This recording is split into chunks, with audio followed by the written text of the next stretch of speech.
મંજૂરીનો રસ્તો આપણને મળ્યો છે ગામના એટલે ખૂબ ખૂબ આ ના ભૂતો ના ભવિષ્ય આવું કામ જે મોટું કામ થયું છે એ આ ધારાસભ્ય સાહેબનું આપણે જિંદગીભર એહસાન રહે એવું કામ આપણને આવું કરી આલ્યું છે અને ચૂંટણી પતશે એટલે કામ બી આપણું થઈ જશે। તમારો મૂળ પ્રશ્ન જે હતો રસ્તાનો એ આપણા ફતેહસિંહ સાહેબે આપણને ભેટ આપી તો સાહેબનો ફેરથી પણ હું પણ સાહેબ તમારો ખૂબ ખૂબ આભાર માનું છું કે આવું કામ જોરદાર થયું છે કાયમ ભૂલાય નહીં।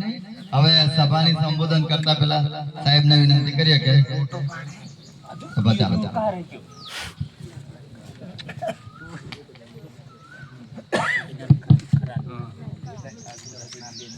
भारत माता की जय जय श्री राम। एक जोर में बोलो आता नहीं माइक टुकड़ो इधर वाइट हम दे हलत जावा जय जय श्री राम। खूब खूब धन्यवाद। अपनी आ कानपुर जिला पंचायत અને કાનપુર તાલુકા પંચાયતના બંને ઉમેદવાર કૈલાસબેન અને કોકિલાબેન બે ઉભા તો બે જણ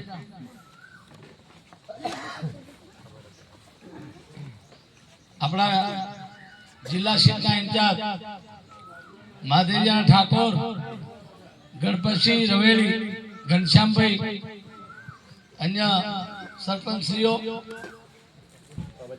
લગભગ આખી સીટના સરપંચો પ્રચારમાં છે એવા આ ગામના વડીલો આજે તમને કહેવાયા હું જ્યારે ભજનમાં આવ્યો એટલે ઘરે કોણ કરો તો હા ત્યારે મેં તમને કહી કે રસ્તો આપણે કરી દઈશું। રસ્તો મંજૂર એક દાડો જો મોડી ચૂંટણી ડિક્લેર થઈ હોત તો 3જી તારીખે સવારે પહેલા 8 વાગે મુહૂર્ત હતું પણ ચૂંટણી જાહેર થઈ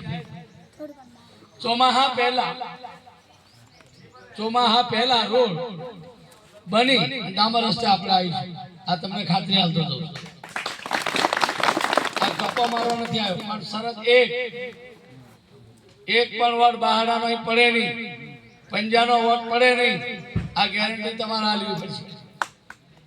હાલશો ને પૂછી લો બહાડા વાળા તારો ગ્લાસ પાણી છે ગામમાં વીજળી અમારી નિહાળો અમારી રસ્તા અમારા રાત દાડો પ્રજા માટે અમે મહેનત કરી અને જોડાવાળું દિલ્હીથી આવીને કે અમને વોટ આલો એના માટે આલવાના કયું કામ કર્યું તમે જો દિલ્હીમાં નથી કર્યું એ કામ અહીં કરવાના છો।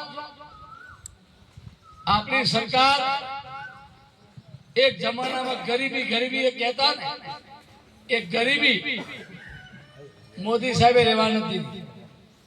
મફત ઘઉં ચોખા કોણ બાકી 4 વ્હીલ ગાડી વાળાને ઘેર ચોખા આવે અમે જોઈએ છીએ।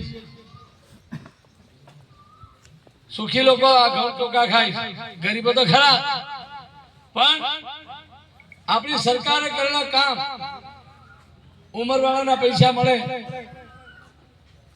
વિધવા સહાય મળે કિસાન નિધિના પૈસા મળે બધી યોજનાઓ આપણને લાભ મળે ઓનલાઈન થી આવાસો મંજૂર થાય।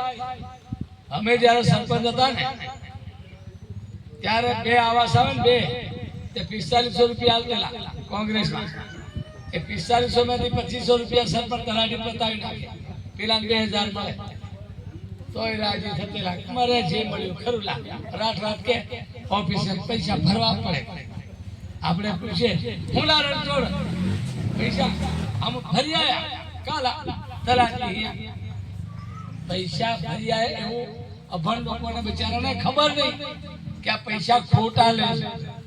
આજે 1 રૂપિયો છાપરો મંજૂર કરવા કે હપ્તો લેવા માટે કોઈ ઉઘરાવે તો ભાઈ તમારી પાસે ઉઘરાવે હે કોઈ ના લઈ શકે અને એટલા માટે આપણી સરકાર ગરીબો માટે આપણી સરકાર રાજકારણ રમવા માટે નહીં। કેટલાક લોકો આપણા અહીંયા ભરમીત કરશે આદિવાસીઓને આપણી એકતા કરો એના માટે